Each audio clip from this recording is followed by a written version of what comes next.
All right. Well, I know everyone's still flowing in, but welcome everyone. Here from cloudy San Francisco, I'm Shari Johnston. I'm the Chief Operating Officer here at Winning by Design.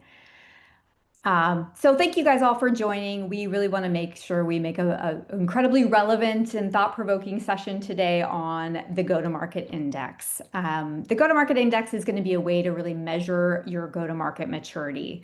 So more than just the diagnostic that we've offered for a long time, it's going to be an additive lens into really understanding your go-to-market capabilities with the context of your growth stage, and a way for you to align your team around really how to improve and drive that compounding growth that we're all after.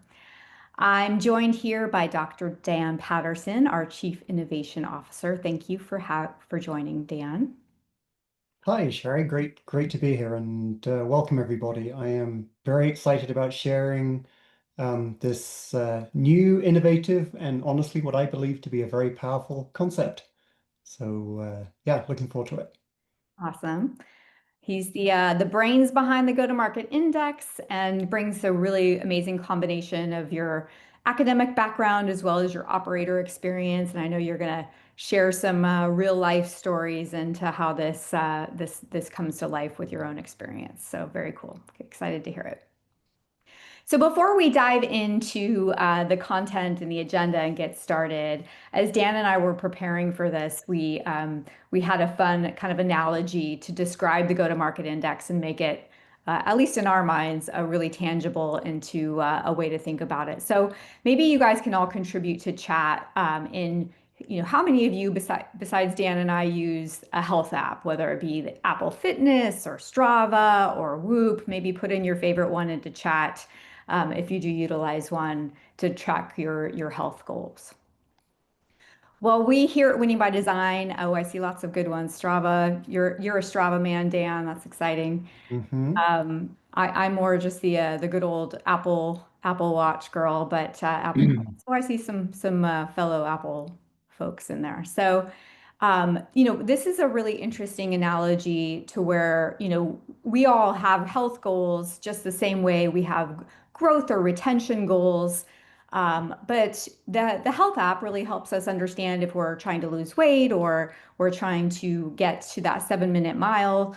That isn't really helping us tell us if we're not getting there yet. If what's really helping us is understanding the underlying reasons that might be causing that. So looking at our heart rate variability, looking at all the underlying heart rate monitoring systems, our stress level, our recovery level, our sleep quality that really feed into those overall fitness goals. And what we really want to do with the go-to-market index is provide you that same underlying performance insight into how you're going to get to that growth rate and retention rate, and not just looking at the end goal.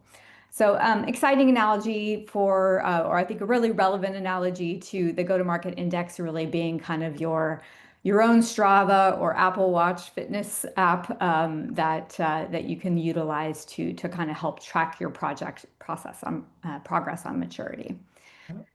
So, So yeah, Dan, I'd love to kind of walk into the agenda that we're going to cover today, and before I hand it off to you, we mhm. are going to be going over scaling versus compound growth, kind of how we think about those, introducing the go-to-market index itself, how it's calculated, really how to apply it. And then going into what I'm most excited about as well is some example case studies and really how we're bringing it to life and how you might use this in practice. So Dan, before I hand it off to you, what is kind of one thing that you want to walk everybody to walk away with today?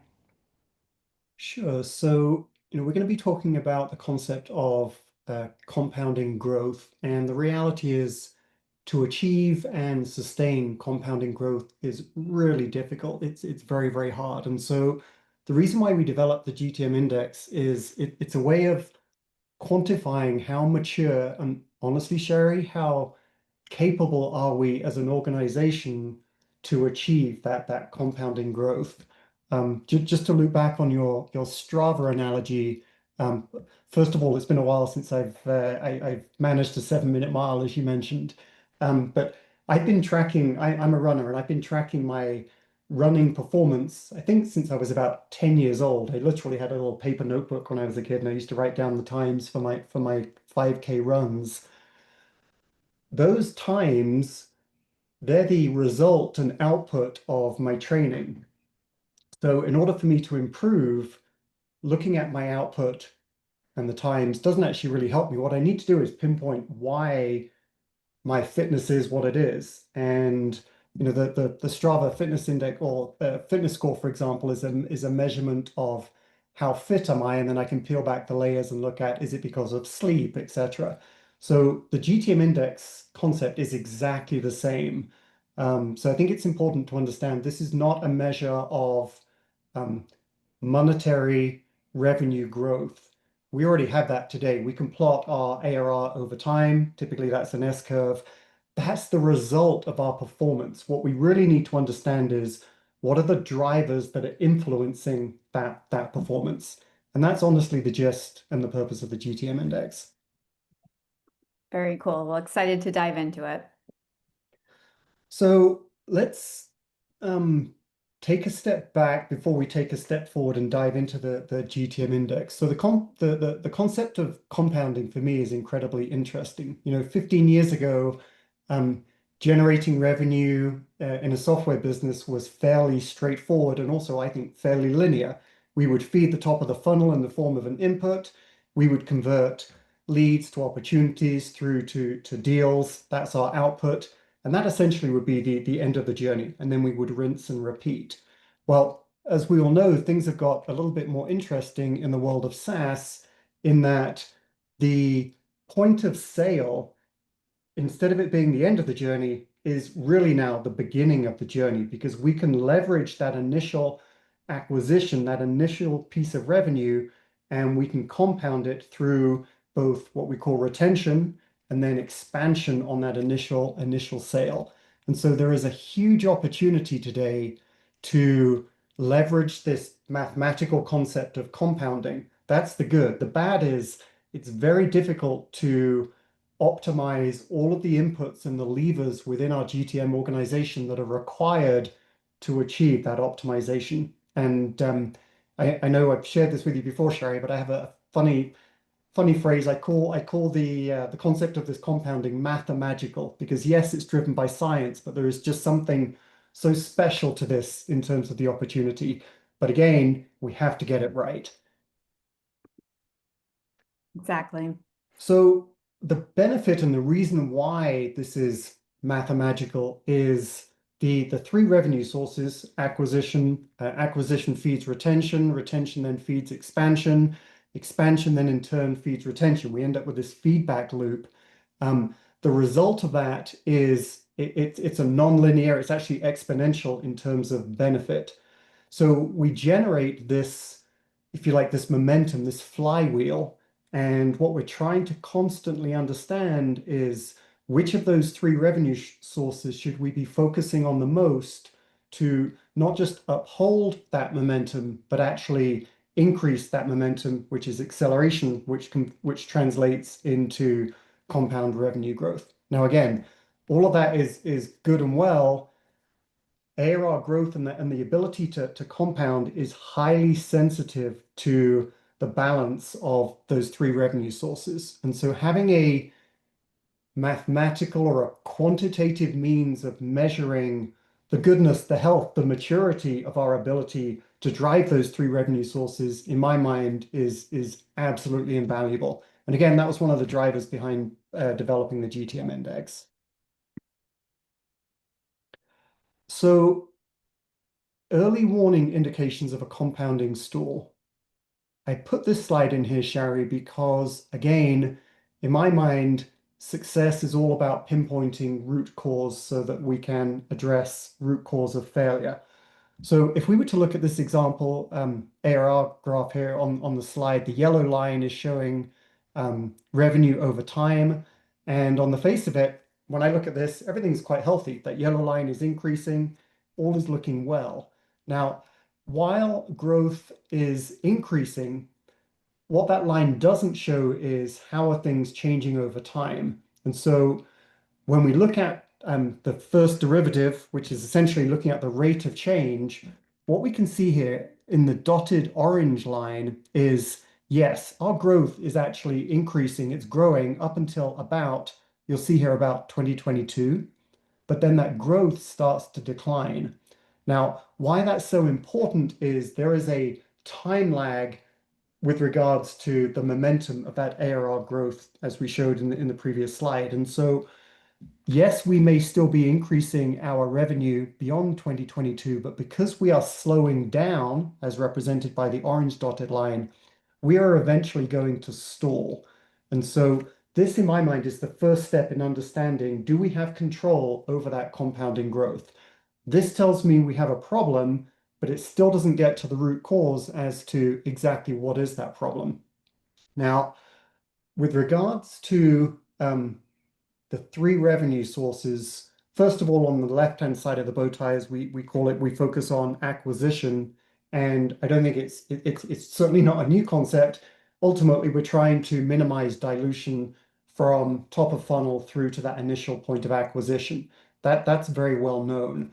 I think less understood, though, is the fact that on the right-hand side of the bow tie, when we start to look at retention and expansion, what we're trying to do is align those entities. There's no point in having a very healthy acquisition machine if we're falling short on our ability to retain and likewise expand. And so it's this concept of having a balanced factory that again is so important to compound growth. And so today at Winning by Design, we have the concept of the revenue architecture, which comprises 6 models. The GTM index is layered on top of those 6 models. And in fact, what we do is we critique and we score each of those six, and that then helps drive or build up the overarching GTM index.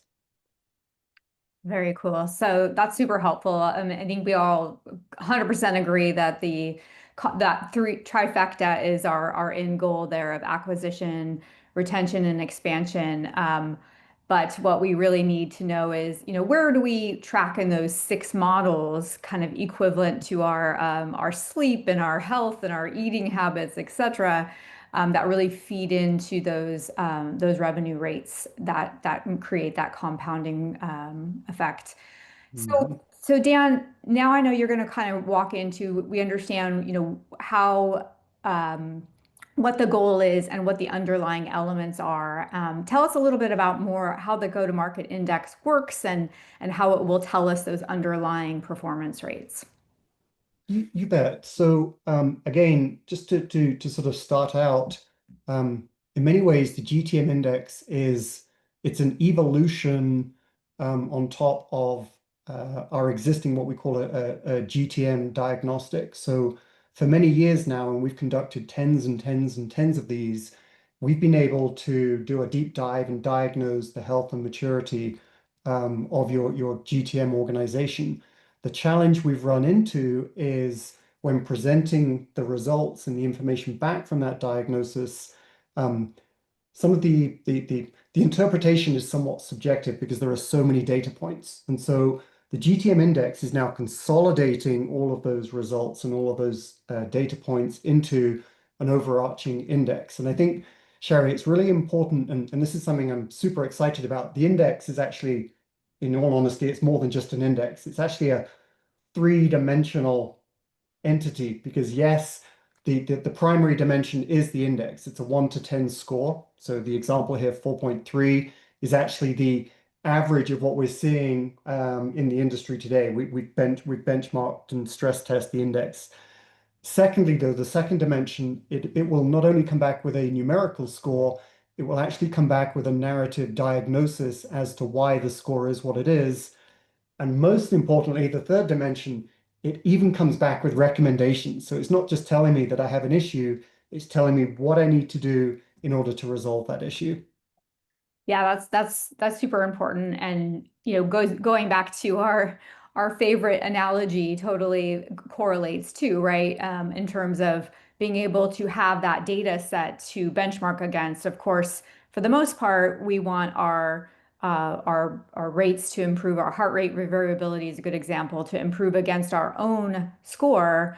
However, it is always something that's very helpful to know sort of where you land compared to your age range. But in this case, sort of where you land with your maturity based off of your ARR.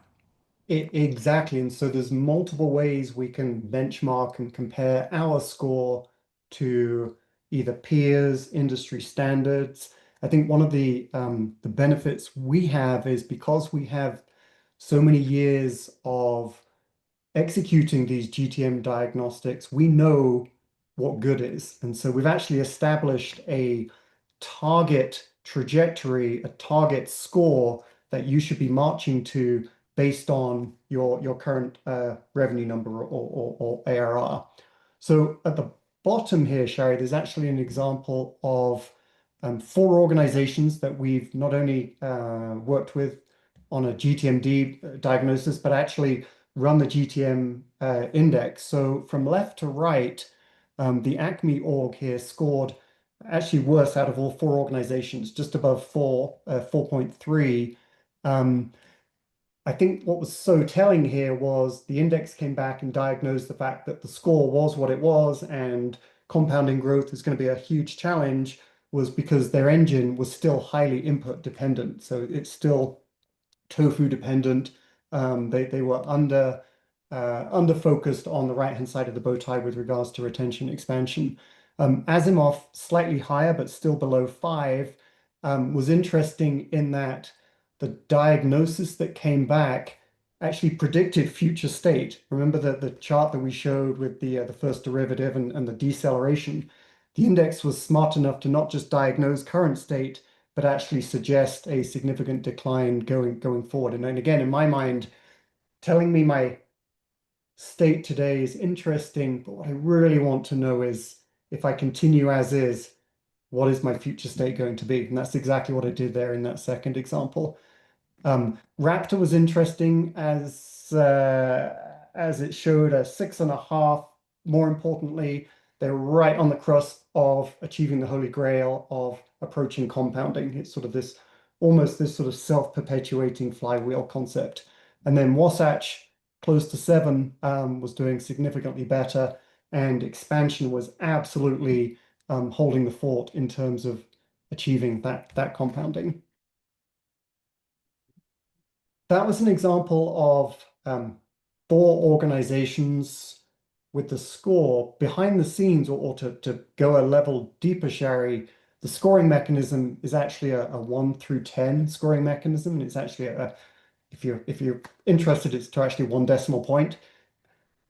To support those scores, we have characteristic definitions as well. So you can see an example here, anywhere from unstructured through structured, all the way through orchestrated, and then ultimately autonomous.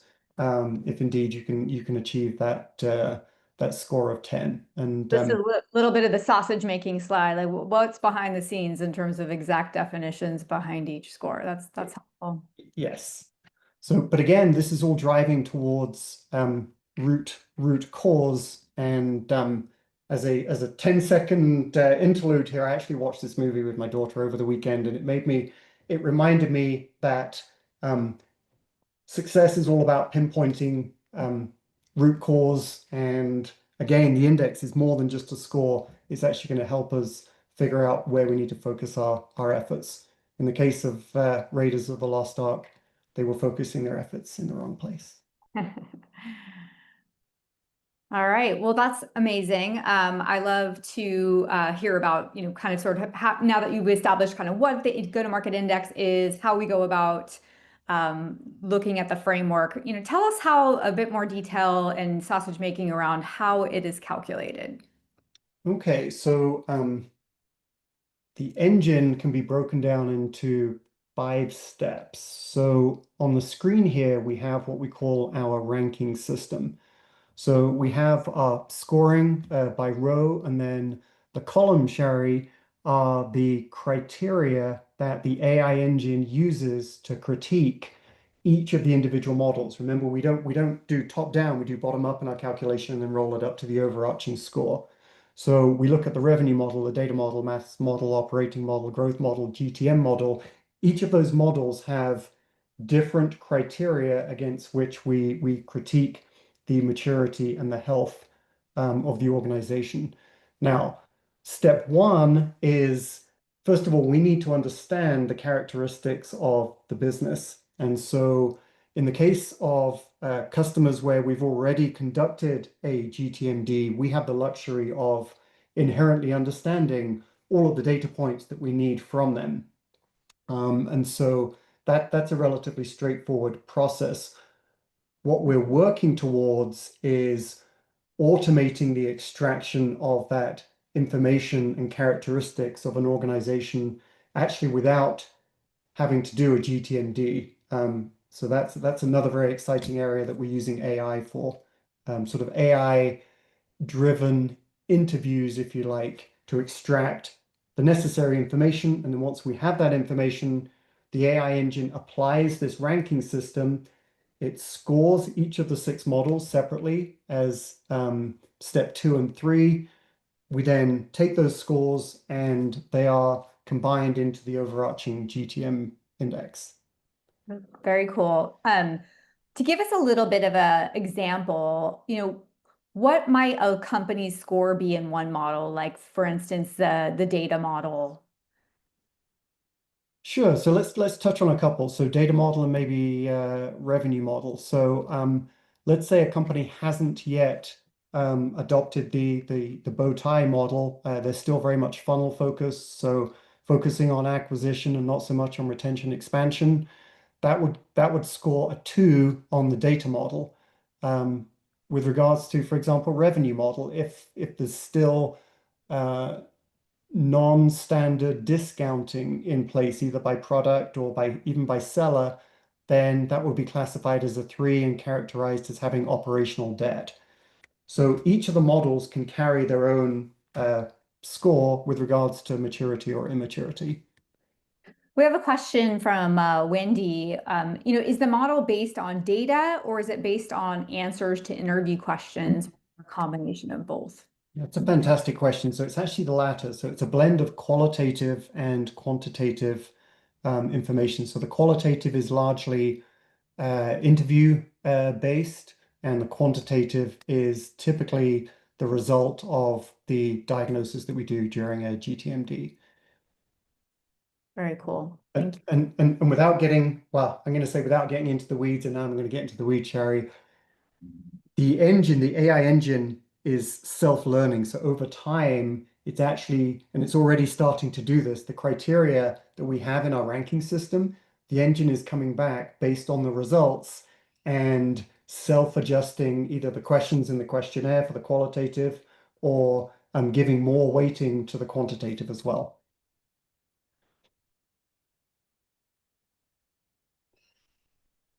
So this one's really kind of the money slide of giving you that score. Tell us a little bit about what we're seeing here.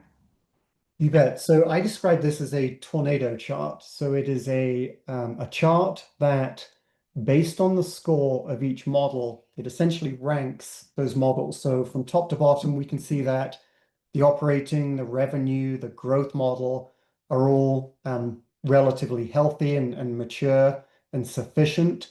Conversely, the data model, math model, and GTM model in this example are less mature and less appropriate for where we're at in our stage of growth.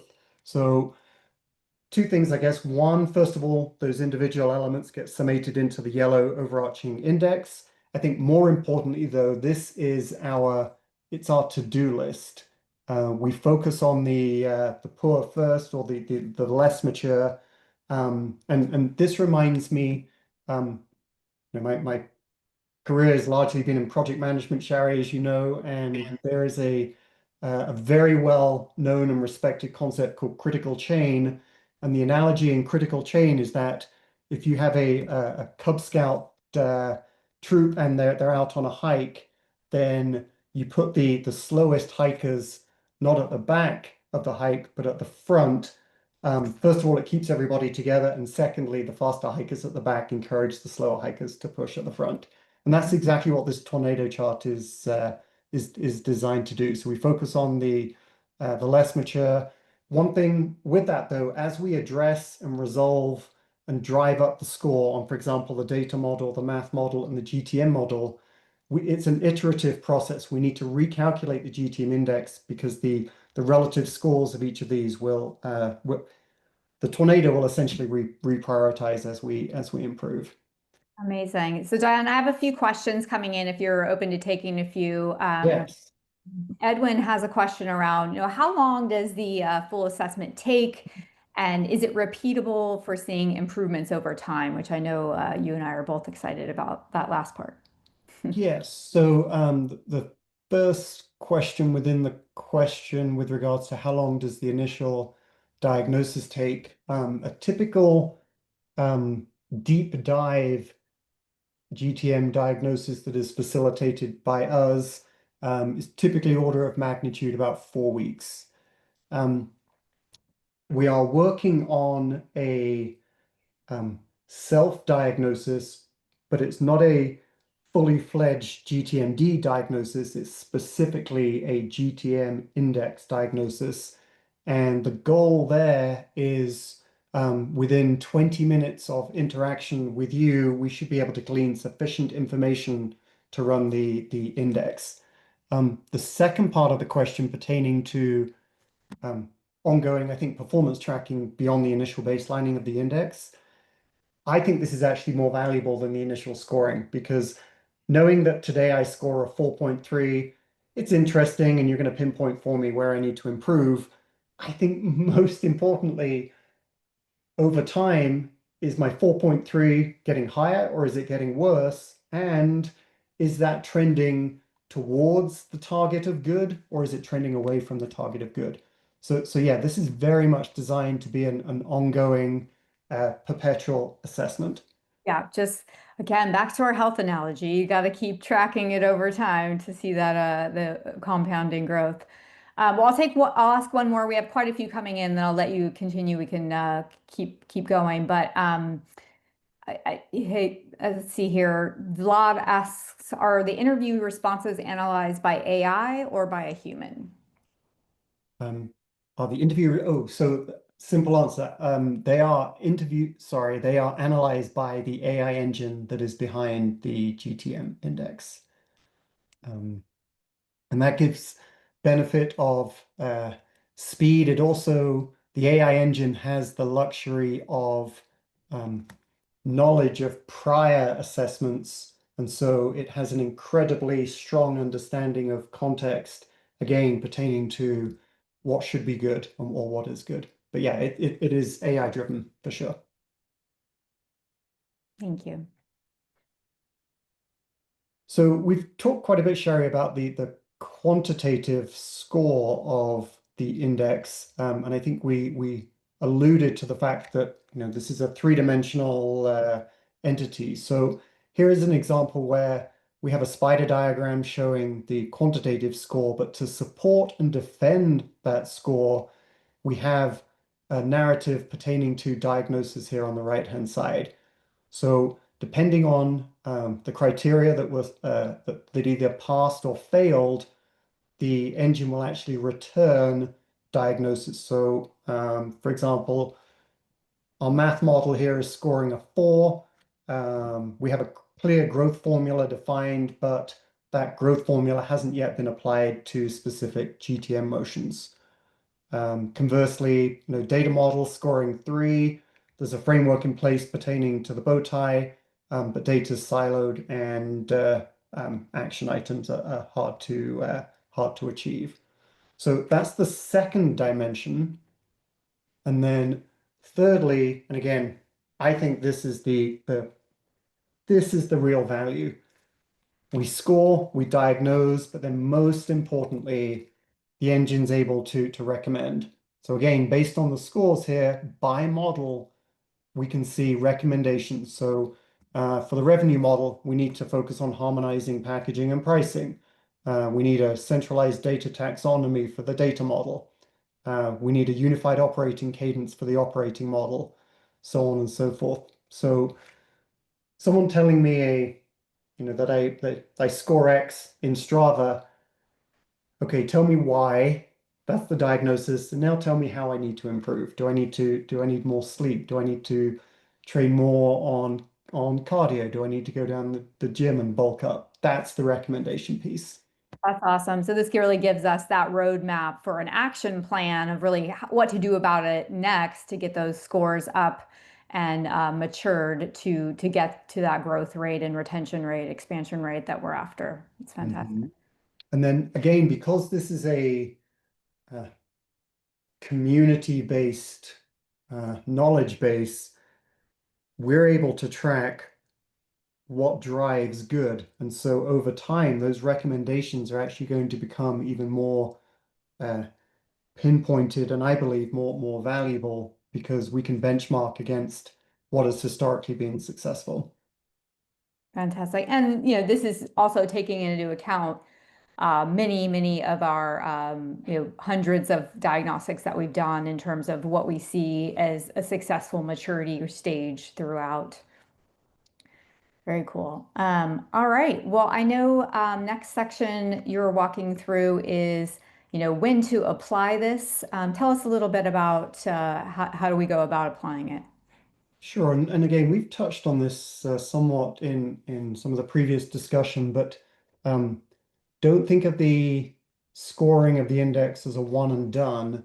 Think of the initial analysis as setting our baseline score. So this is actually an example based on a customer that I'm personally working with at the moment, Shari. They're about a $200 million ARR organization. They're looking to grow to 500 in the next 3 years. So as a baseline, when we ran the analysis today, they're scoring 5.5. Um, Now, that 5.5 can be looked at within context of where they should be based on the fact that today they're a $200 million ARR organization. So the target horizon, the score they should be achieving today is actually 7. The reason why they're falling short is primarily because of an immature both revenue and GTM model. And so the customer in question has been able to focus on driving or improving and addressing the shortcomings in their revenue GTM model as they then start to move forward. So over time, and this is example data, this doesn't pertain to the customer in question, they are going to be able to track not only their score, but how the score changes relative to prior period, and also then how that score compares to that target horizon. And we are driving towards quarterly updates. We believe that gives us sufficient check-in points to generate a line that is meaningful enough to proactively course correct. Very cool. Yeah. Well, so thank you for talk. We have quite a few questions. I'm going to go to a couple of them before we go into this next section, if that's okay, Dan. Sure, that would be great. All right.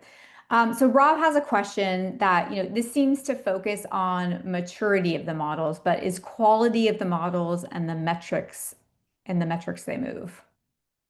Great question. So the ranking criteria does also look at um, metrics. So for example, in the bow tie model, we have conversion rate, time in stage, and volume.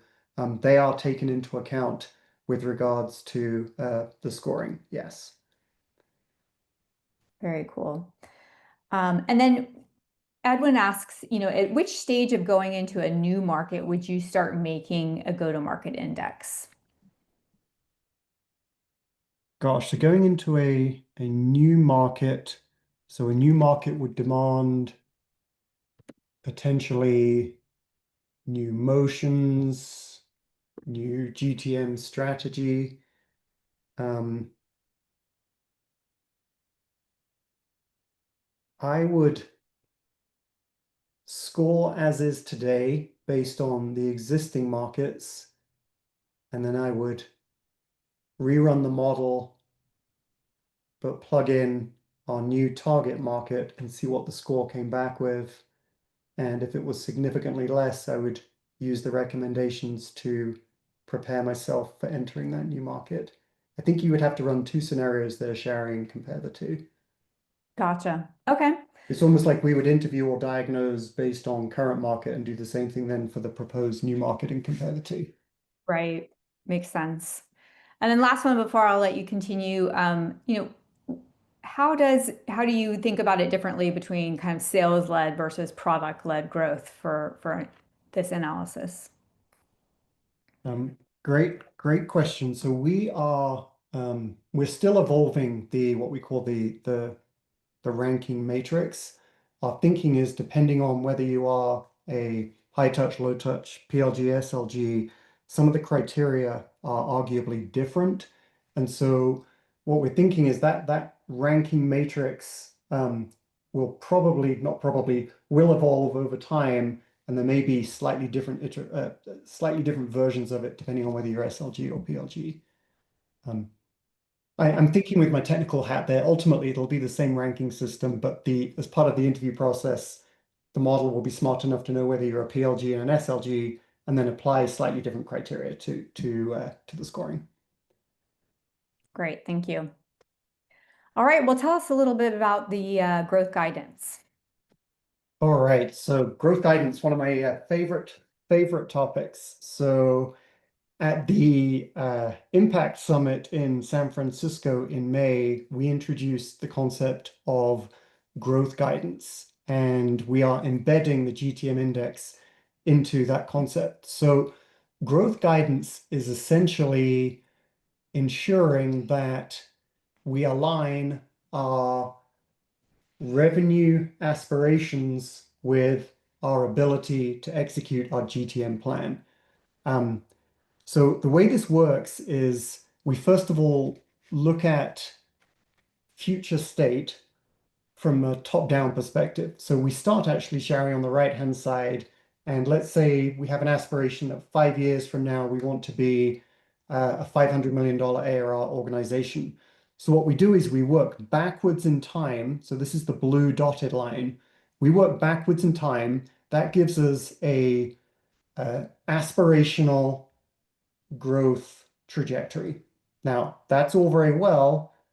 However, how on earth do we achieve it? Well, step one is we can actually, and we reverse calculate what is needed from a demand perspective. So from that strategic aspiration, we can calculate what is needed from our GTM organization, from a volume perspective, from a balance of acquisition, retention, expansion, what is needed to achieve that blue dotted line.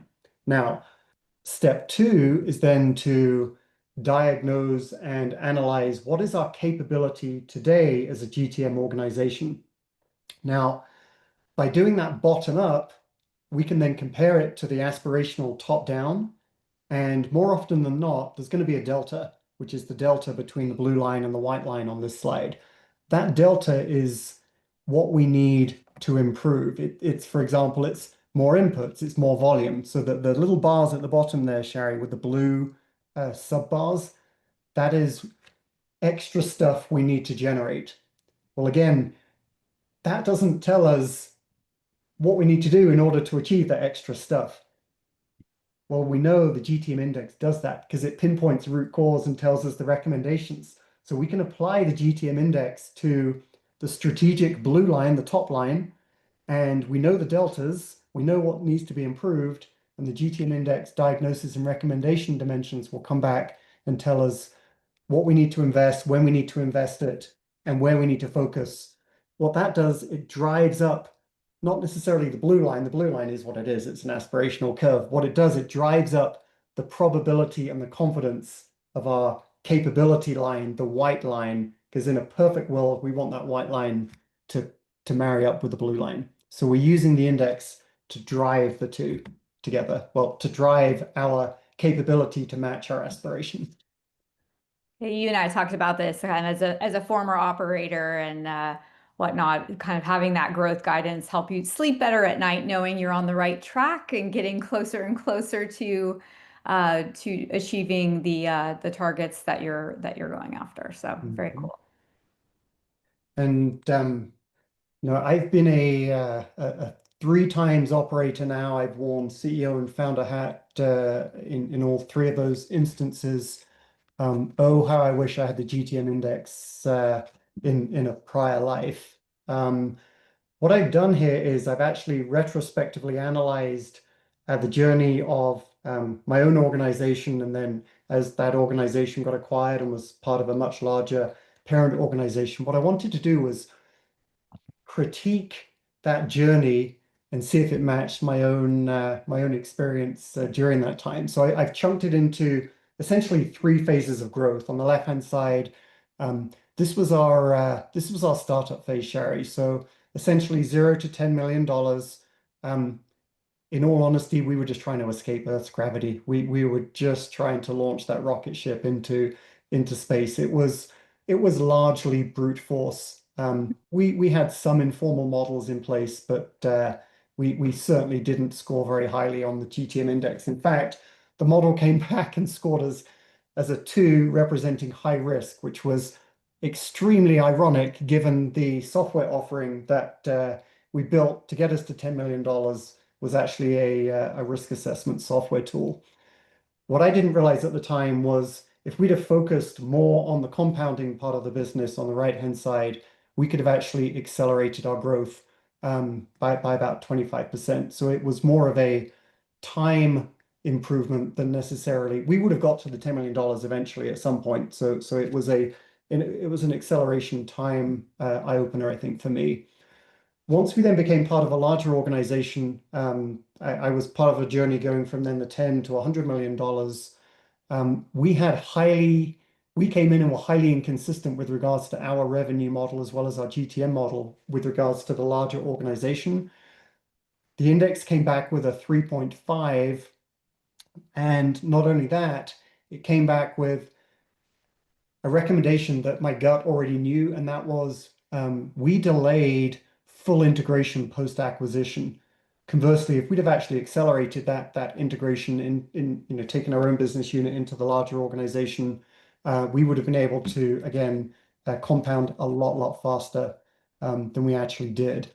Um, so those two indicators were sort of hindsight where we could have done better. I think what's really exciting is today the parent organization in question is actually now marching from 500 to $1 billion, multiple business units, incredibly high maturity across the 6 models. Um, they're scoring an 8.2 on the GTM index. I think not only is this sustainable growth, they are absolutely nailing it with regards to compounding. So, the index not only reflects shortcomings on the left-hand side, it reflects goodness as you can see on the right-hand side as well. Very cool. Yeah, some great real world examples. Well, we have a few minutes left for questions, which is amazing. So I will, pepper you with them, Dan, in just a second. But I know there's a lot of questions related to, what the go-to-market diagnostic report with the go-to-market index included looks like. I have shared that there is some example reports on or examples on our page, our website page, but it is a really good question. So I'll look at that for a follow-up and see if we can give some more insight into what some example reports look like to give some better understanding of that. And don't hesitate to reach out if we're trying to get as many questions as we can answered right now, but if there are specific ones to your organization or we don't get to them, here is Dan and I's direct emails. So feel free to ping us directly about the advisory service or a GTMD or just questions on this presentation. Very excited to have such a great audience on here, but let me go to a few questions if you're up for them, Dan, to give the audience some other insight. Yeah, let's go for it. So Andre asks, what is the cadence for the qualitative interviews in terms of quarterly, monthly, how often? So the qualitative interviews and indeed the quantitative diagnosis, the cadence we are recommending a minimum of quarterly, which is the advisory chunk on the right-hand side of the slide. So yeah, quarterly. Excellent. So you can kind of monitor your compounding growth, your index scores, and see with a reasonable time to improve them between measurements. That makes sense. I think the quarterly gives us enough um, time with regards to, again, everything is lagged in there's a huge lag between extreme left in the bow tie and right hand side. Quarterly, I think, is granular enough to highlight that we have a stall or a potential stall, and more importantly, fix it. Amazing. James asks, which there's a few questions around this on, at what stage does, and I think this applies to just the go-to-market diagnostic, regardless of the index, but would this make sense? Like as a startup stage, does this make sense to do, or at what ARR level should they be at before doing a diagnostic? Great question. So we've defined 12 breakpoints with regards to a growth stage. For me, I think it just goes back to this slide. I would have benefited personally in the $0 to $10 million mark, knowing I wouldn't have tried to achieve, the 10 out of 10, but if it helped me pinpoint my weaknesses and mathematically help me, I would have used it even in late startup mode. And similarly, in terms of applicability, is the few questions around does it make a difference between mature markets like the US versus EMEA? Maybe you can talk to whether it addresses worldwide companies. So I don't think it I don't think no, I don't think it matters. The reason why I'm pausing in my thought is I think you could actually apply this at a motion level. There's no reason why you couldn't apply this by geo as well. But it's certainly not specific to um, mature markets versus immature markets. Yeah. If Yeah, and anything, I think it actually helped. Sorry, Sherry. oh, I was just going to add to it that yeah, as we know the go-to-market diagnostic library that we have has especially a lot of EMEA companies included in it, so I think they're very well Mhm. represented. I, The I, other question, kind of similar around applicability, is a few questions from, how do you think about this? And this definitely applies for just doing a general go-to-market diagnostic, but for if you have completely different segments of customers you're doing, you have mid-market versus enterprise, do you recommend separate ones versus no?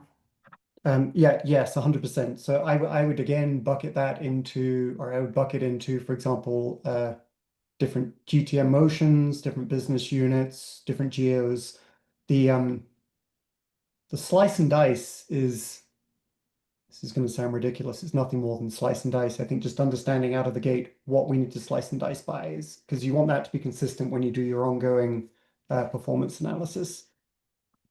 Very cool. So actually, next time you run this webinar, Shari, I think I'll do a better job of explaining you can apply this index to any level of the organization. Yeah, no worries. And yeah, one more categorization question, and then I'll. But yeah, Jerome asks, this is categorized by ARR. Is that always the case? And is there other criteria besides that? So today the index is geared towards driving ARR, and more specifically, is are you truly nurturing and driving compounding? So yes, it is an ARR based mechanism today. Great. And Ron, I know you're a avid winning by designer. I'll get to your question of he asks, can you explain the AI aspect of the diagnostic? Is this a product or in this case, a part of the service? Oh, great question. Again, in version 2 of this webinar, I should add that up up front. So this is a product that we have developed internally at Winning by Design that is then offered as part of our GTMD advisory offerings. So this isn't something that you would um, buy from an app store and either host or subscribe to a cloud instance yourself. This is something that we've built internally at Winning by Design, and then it's part of our advisory practice. Yeah, and just to differentiate, Ron, I think you're aware we do have uh, consulting services around implementing AI in your own go-to-market, which is different than in this case we're leveraging AI to help provide you more insight into an existing product of ours on our end. So, but understandably a little confusing between the two. So amazing. Let's see. Let's take one more question. Vivek asks, how many hours, days is required for the interviews? So if you're partnering with us on a GTMD, the interviewing process to glean the GTM index is part and parcel of what we already do with regards to interviewing, and that's it's over a couple of weeks elapsed time or calendar time, but it's probably no more than 10 hours true interaction time. But again, as we move towards more of a self-service precursory analysis where the AI engine will actually, through a brief interview, glean the necessary information to do the analysis. Again, our goal is to get that down to certainly less than 30 minutes. Amazing. Very cool. Well, happy to stay on and answer any questions for people who want us to go off mute. But I really appreciate everyone joining today. This was really interactive. Thank you for all the questions. Fantastic. And again, if we didn't get to yours or you have additional ones, don't hesitate to reach out to us.